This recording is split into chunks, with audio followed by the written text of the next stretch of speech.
इसमें मेरे लिए क्या है? अपनी कैपेसिटी से ज्यादा अनलॉक करें। क्या आपको कभी कभी लगता है कि आपके इंटेलिजेंस के साथ और भी बहुत कुछ किया जा सकता है? आपको वर्ल्ड वाइड वेब अट्रैक्ट करता है या कुछ और, या आपके ब्रेन पर एक फॉग की तरह छाया हुआ होता है जो कुछ टाइम के लिए डोमिनेट करता है? पॉसिबिलिटी है आप अकेले नहीं हैं। ब्रेन ओनर्स के लिए मार्केट में अट्रैक्टिव गाइड बुक्स भरे पड़े हैं। तो आपको ये ऑडियो क्यों सुनना चाहिए? सबसे पहले, वो ऑनेस्ट हैं। वो प्रॉमिस नहीं करते कि आप कुछ वीक्स के कोर्स बाद अगले आइंस्टाइन बन जाएंगे। सेकंड, दूसरे प्रोग्राम्स के उलट, इस ऑडियो के लिए आपको अपनी जॉब छोड़ने की जरूरत नहीं है। बस अपने पूरी लाइफ को नए ब्रेन एक्सरसाइजेस के आसपास सेंट्रलाइज करना है। थोड़ी सी लाइफस्टाइल में बदलाव के साथ ज्यादा बेरीज खाकर आप अपने ब्रेन को हेल्दी रख सकते हैं। इस ऑडियो में मैं आपको सिंपल प्रैक्टिकल एडवाइस मिलेगी जो आपको हेल्दी ब्रेन बनाने में हेल्प करती है। थर्ड, आपको मिलने वाली सभी एडवाइस सॉलिड साइंस पर डिपेंड है। और फाइनली, इसे सुनकर आपको अच्छा लगता है।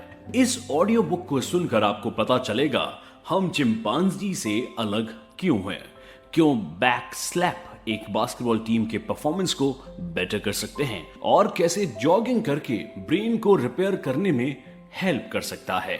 ह्यूमंस और एप्स के ब्रेन के बीच स्मॉल डिफरेंस होता है, लेकिन ये डिफरेंस इंपॉर्टेंट होता है। पिछले सालों में हमने ह्यूमन ब्रेन के 90% के बारे में नॉलेज गेन की है, लेकिन हम अभी भी इसे पूरी तरह से इसे समझ नहीं पाए हैं। हमें पता है कि हमारा ब्रेन हमारे सबसे करीबी रिलेटिव्स मैमेलियन चिंपांजी के ब्रेन से ज्यादा अलग नहीं है। हमारे ब्रेन को 3 पार्ट्स में डिवाइड किया गया है। इन सब का अपना अलग अलग काम है। इनमें से 2 पार्ट्स एप्स के ब्रेन से मिलते हैं। फर्स्ट पार्ट को रेप्टिलियन ब्रेन कहा जाता है। यह सेक्शन उन बॉडी फंक्शन को कंट्रोल करता है जिन पर हमारा कंट्रोल नहीं होता, जैसे सांस लेना और पसीना आना। सेकेंड पार्ट को मेमेलियन ब्रेन कहा जाता है, जो लगातार हमारे एटमॉस्फेयर को स्कैन करता है और डेंजर या रिवॉर्ड के बारे में बताता है। इतना ही नहीं, ये ब्रेन का इमोशनल हब है जो फीलिंग्स और मेमोरीज के साथ डील करता है। हालांकि हम इन पार्ट्स को एप्स के साथ शेयर करते हैं, लेकिन थर्ड पार्ट हमें उनसे अलग करता है। इसे प्रीफ्रंटल कॉर्टेक्स या ह्यूमन ब्रेन के नाम से जानते हैं। ये ब्रेन के अन्य पार्ट्स से पैदा हुए एनालाइज और फीलिंग्स को कंट्रोल करने का काम करता है। एक किंडरगार्टन के रूप में मेमेलियन ब्रेन को इमेजिन करें।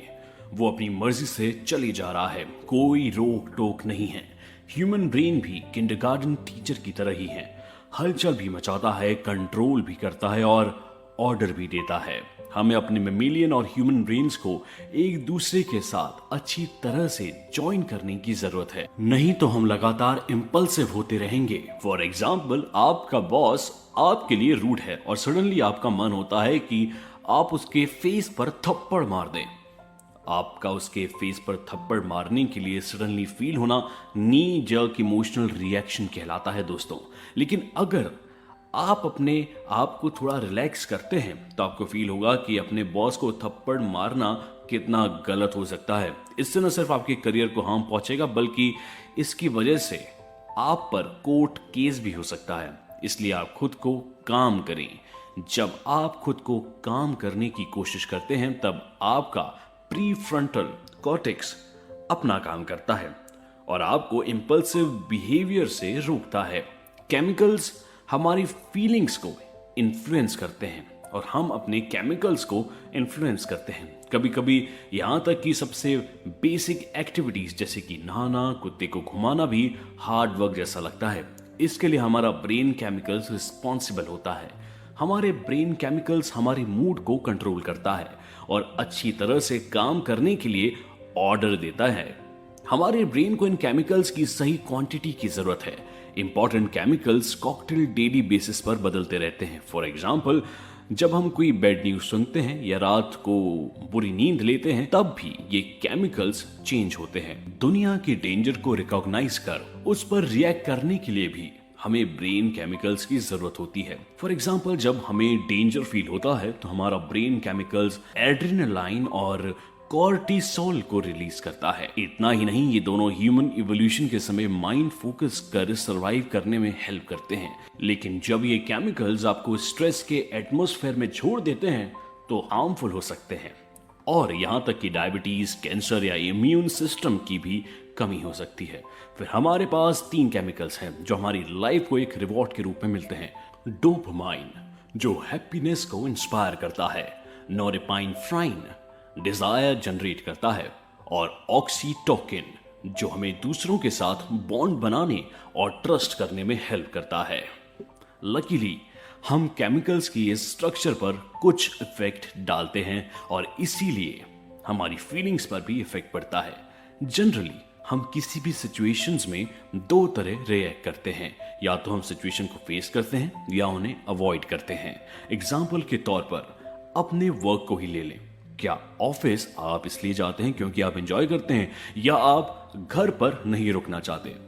खैर, गुड न्यूज यह है कि ऐसा करके आप अपना टेंशन पॉजिटिविटी की तरफ कर रहे हैं। अपने ब्रेन को थोड़ा सा घुमाइए, चीजों के पॉजिटिव साइड को देखने से आपके माइंड को स्ट्रेस कम करने वाले हार्मोन रिलीज होते हैं जो आपको खुश करते हैं। साथ ही वो हार्मोन्स भी बनने स्टार्ट हो जाते हैं जो आपको आपके एम तक पहुंचाते हैं।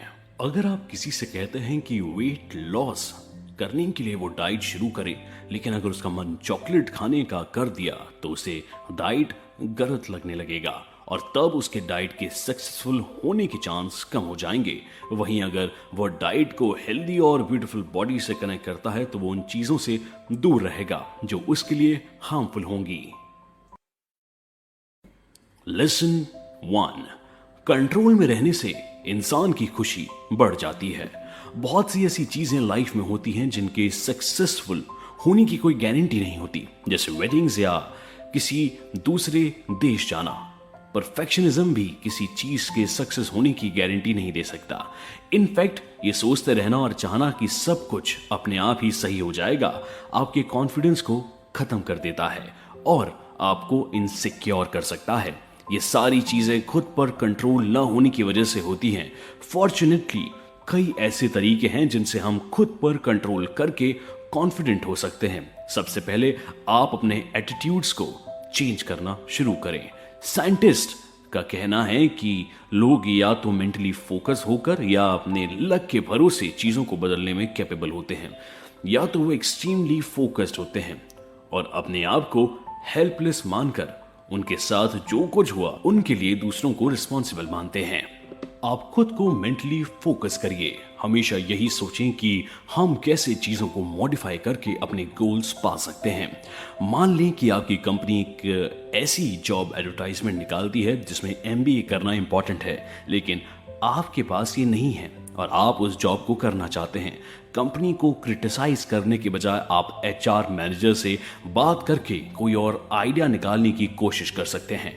एक और तरीका है खुद पर कंट्रोल रखने का, खासकर तब जब आपको इस बात का डर है कि अनसक्सेसफुल हो जाएंगे। तब आप खुद को हर बैड सिचुएशन के लिए तैयार कर सकते हैं।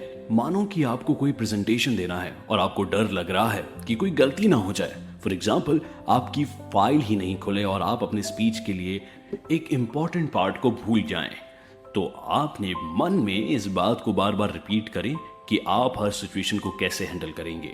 यह आपकी हेल्प करेगा और आप हर बैड सिचुएशन से फाइट करने के लिए तैयार रहेंगे और यह आपका कॉन्फिडेंस भी बढ़ाएगा। कंट्रोल में होना भी आपको सच में अच्छा लग सकता है। जब आपको खुद पर ट्रस्ट होता है कि आप हर सिचुएशन को हैंडल कर सकते हैं, तो आपका माइंड स्ट्रेस हार्मोन्स की जगह रिवॉर्ड में मिली डोपामाइन हार्मोन्स को रिलीज करता है, जो आपका मूड सही करता है। लेसन 2, अपने गोल्स को अचीव करने के लिए आपको विल पावर, फोकस और रीजनेबल गोल्स की जरूरत होती है। याद करें कि लास्ट टाइम ऐसा कब हुआ था कि आप जो चाहते थे वो आपको सच में मिल गया। पॉसिबल है कि उसमें आपका थोड़ा विल पावर शामिल हुआ हो। विल पावर सक्सेस के लिए इंपॉर्टेंट है और यह प्रूव भी हो चुका है कि मजबूत विल पावर वाले लोग अधिक सक्सेस होते हैं। 1970 के दशक में मनोवैज्ञानिक वॉल्टर मिशे के किए गए एक स्टडी ने इस बात को सही पाया। वॉल्टर मिशे कुछ बच्चों को एक कमरे में अकेला छोड़ दिया और उनसे कहा कि आपके सामने रखा मार्शमैलो न खाएं। कुछ बच्चों ने मार्शमेलो खाया, कुछ नहीं खाया। जिन बच्चों ने मार्शमेलो का मजाक बनाया और नहीं खाया, वो कम विल पावर वाले बच्चों की कंपैरिजन में अधिक सक्सेस और हेल्दी हुए। सक्सेसफुल पीपल अपने एम पर फोकस रखते हैं और डिस्ट्रैक्शन को मैनेज करते हैं। कॉमन मिसकंसेप्शन है कि हमारा माइंड मल्टीटास्किंग है, लेकिन ऐसा नहीं है। यह केवल एक समय में एक ही काम पर अपना फोकस कर सकता है। इसीलिए जब हम मल्टीटास्क करते हैं तो हमारा फोकस डाइवर्ट हो जाता है, जिसकी वजह से करेक्ट रिजल्ट नहीं मिलने की पॉसिबिलिटी बढ़ जाती है। साथ ही टाइम भी वेस्ट होता है। 1 घंटे के वेल फोकस काम 4 घंटे का बिना फोकस काम के बराबर ही होता है। एक बार आपके पास विल पावर और फोकस आ जाए तो यही सही समय होता है ये सीखने का कि आप अपना गोल कैसे सेट कर सकते हैं। अकॉर्डिंग टू रिसर्च, जब लोग ऑब्जर्व करते हैं तो आप बेटर परफॉर्म करते हैं। इसी वजह से आप अपने गोल्स के बारे में अपने फ्रेंड्स को बताते हैं। सेकंड, लॉन्ग टाइम के लिए कोई गोल सेट न करें। जल्दी मिलने वाली जीत कहीं अधिक मोटिवेशनल होती है, इसलिए अपने बड़े गोल्स को छोटे छोटे पीसेस में तोड़ दें। यदि आप 6 महीने में 60 पाउंड वेट लॉस करना चाहते हैं तो 4 वीक में 10 पाउंड वेट लॉस करने का स्मॉल गोल सेट करें। जब आप इस स्मॉल गोल को अचीव करते हैं तब आपका माइंड आपको रिवॉर्ड में डोपामाइन देता है, जो आपको बड़े गोल तक पहुंचने के लिए मोटिवेट करता है। लेसन 3, जिन लोगों पर हम ट्रस्ट करते हैं और जिनसे हमारा बॉन्ड होता है उन्हें हमारा ब्रेन रेगुलेट करता है, लेकिन फिर भी हम कह सकते हैं कि हम इस प्रोसेस में हैं। क्या आपको एयरपोर्ट्स और कैफे में लोगों को देखते हुए अच्छा लगता है? क्या आपको काम पर गॉसिप करने से एक किक मिलती है? आप अच्छी कंपनी में हैं, इसीलिए आपको दूसरों में इंटरेस्ट लेना पड़ता है। लेकिन रिलेशन बनाने और ट्रस्ट गेन करने के बारे में क्या? आइए एक नजर डालते हैं कि हमारा ब्रेन किस पर ट्रस्ट करता है और किसके साथ रिलेशन बनाता है। जब भी हम किसी दूसरे इंसान से मिलते हैं तो हमारा ब्रेन थोड़ा सा चेंज होता है और हर बातचीत के साथ बदलता रहता है। शायद यही कारण है कि जिन लोगों के साथ आप हेल्दी रिलेशन मेंटेन करने में सक्सेस होते हैं उनके नंबर्स कम होते हैं, और ये नंबर्स जनरली 150 के आसपास होते हैं।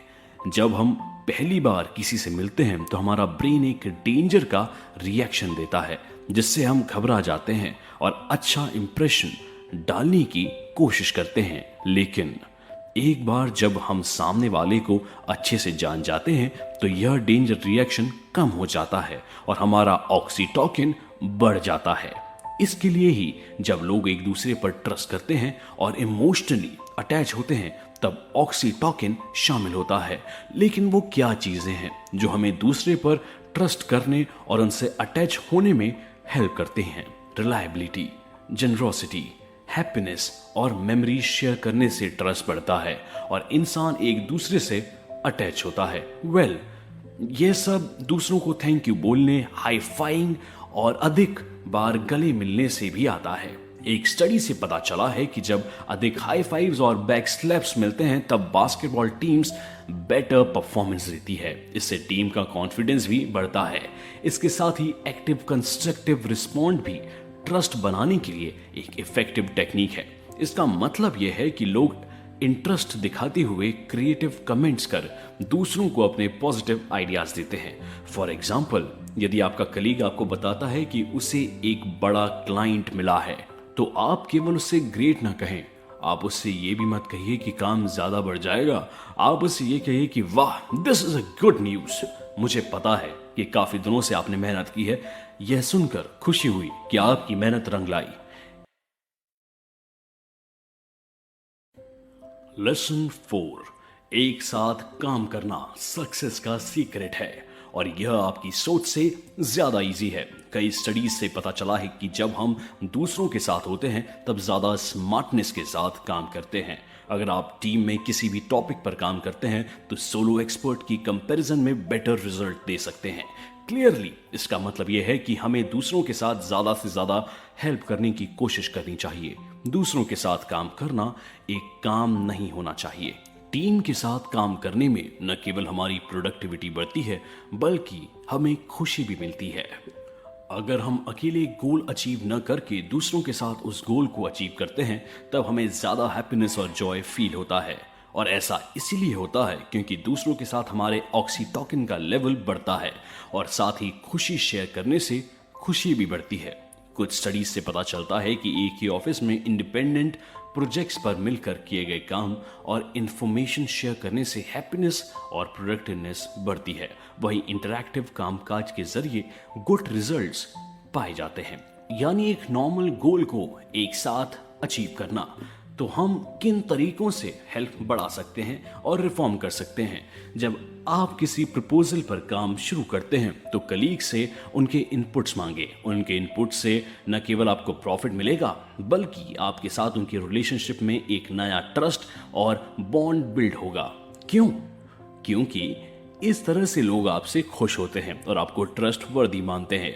और जब आप दूसरों से हेल्प मांगते हैं तो आप उनके लिए और अधिक ट्रस्टवर्दी और अच्छे दिखने लगते हैं। ध्यान रखें कि हेल्प का मतलब हर बात पर अग्री होना नहीं होता। लोगों से अलग थॉट रखने की उम्मीद की जानी चाहिए। इसका पर्पस केवल एक रिस्पेक्टेड तरीके से ओपिनियन को शेयर करना है।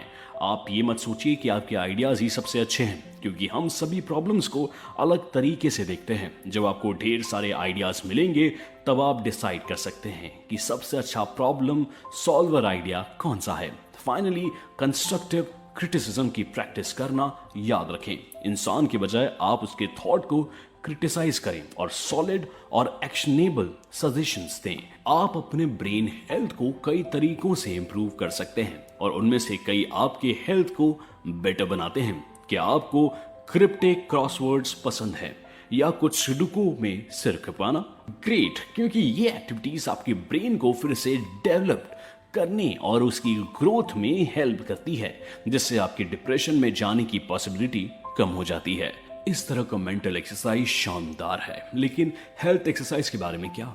हम सभी जानते हैं कि हेल्थ एक्सरसाइज जनरली हेल्थ के लिए बहुत अच्छा है, लेकिन क्या आप जानते हैं कि यह आपके ब्रेन हेल्थ को भी कितना इंप्रूव करता है? एक्सरसाइज करने से ब्रेन में एक डिराइव्ड न्यूरोट्रॉफिक फैक्टर नाम का केमिकल रिलीज होता है, जो हमारे ब्रेन को बढ़ने में मदद करता है। इसके साथ ही ये स्नैप्सिस और रिपेयर कर डैमेज सेल्स के बीच कनेक्शन की क्वालिटी को बेटर भी करता है। यही प्रोसेस उस वक्त भी होता है जब हम मेंटल एक्सरसाइज में इंगेज्ड होते हैं। यदि आप डेली एक्सरसाइज करते हैं तो आप शायद उस रिवॉर्डेड पोस्ट वर्कआउट स्पिरिट से फेमिलियर हैं। आप ब्रेन से निकलने वाले उस केमिकल को फील कर सकते हैं जो स्ट्रेस को कम करते हैं और आपके सेल्फ कॉन्फिडेंस को बढ़ाते हैं। यदि आप स्पोर्ट को लाइक नहीं करते तो क्या होगा? तब आप छोटी चीजों से स्टार्ट करें, तब आपको वैसे ही फर्क पड़ेगा जैसा कि ट्रेन से स्टेशन पर उतरकर घर जाते टाइम पड़ता है। एक हेल्दी माइंड को एंजॉय करने के लिए आपको गुड और हेल्दी फूड्स खाने और पीने की भी जरूरत होती है। ब्रेन की एनर्जी लेवल्स आपकी वेलबींग और प्रोडक्टिवनेस पर डिपेंड करती हैं और अच्छी तरह से काम करने के लिए इसे ग्लूकोज, ऑक्सीजन, फैट और माइक्रो न्यूट्रिएंट्स की जरूरत होती है। इन चीजों की कमी से टायर्डनेस और कंफ्यूजन की फीलिंग्स पैदा हो सकती है। साथ ही आपको पानी पीना चाहिए। हमारे ब्रेन का 75% पार्ट पानी से भरा होता है।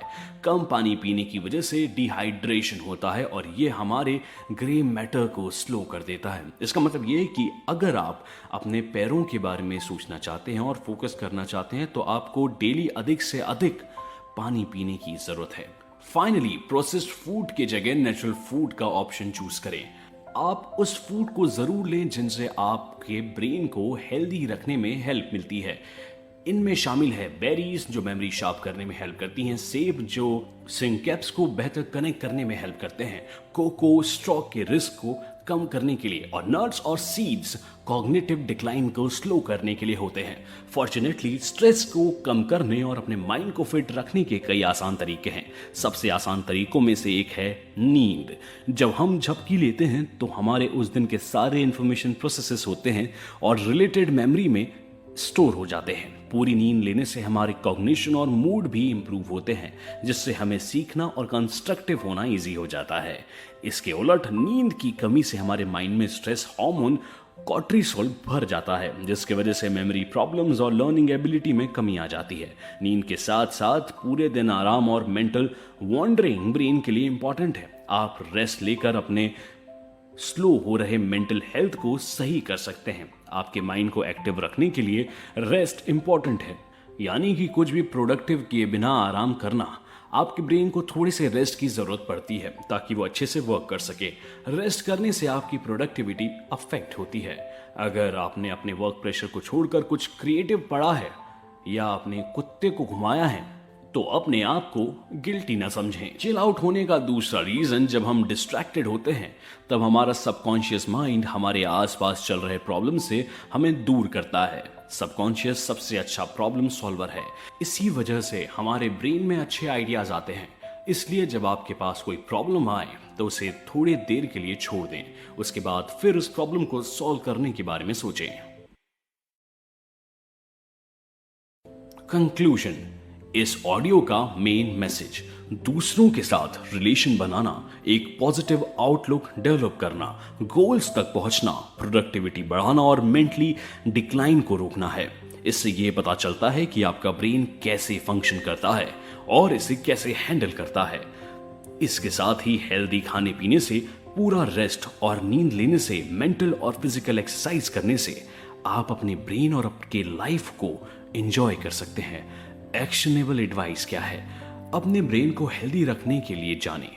जब आप कुछ नया सीखते हैं जैसे लैंग्वेज, तब हमारा ब्रेन न्यूरोनल कनेक्शंस बनाने के लिए हार्ड वर्क करता है।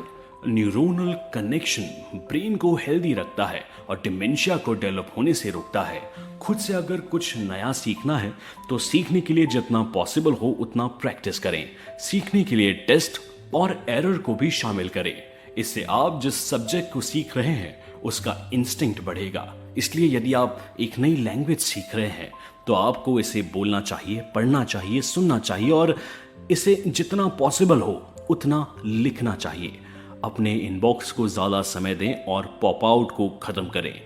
जब आप किसी इंपॉर्टेंट वर्क के लिए डेडिकेटेड होते हैं तब भी एक भी डिस्ट्रैक्शन हार्मफुल हो सकता है। अपने कंप्यूटर पर काम करते समय इससे बचने के लिए आप जो 2 यूजफुल थिंग्स अपना सकते हैं, पहला, पॉपअप नोटिफिकेशन को डिसेबल कर दीजिए और दूसरा, ईमेल एक फिक्स टाइम पर चेक करें। फॉर एग्जांपल 9 AM, 2 PM और 6 PM। सो ये थी किताब activate your brain, how understanding your brain can improve your work and your life, जिसके लेखक हैं स्कॉट जी हॉलफोर्ड।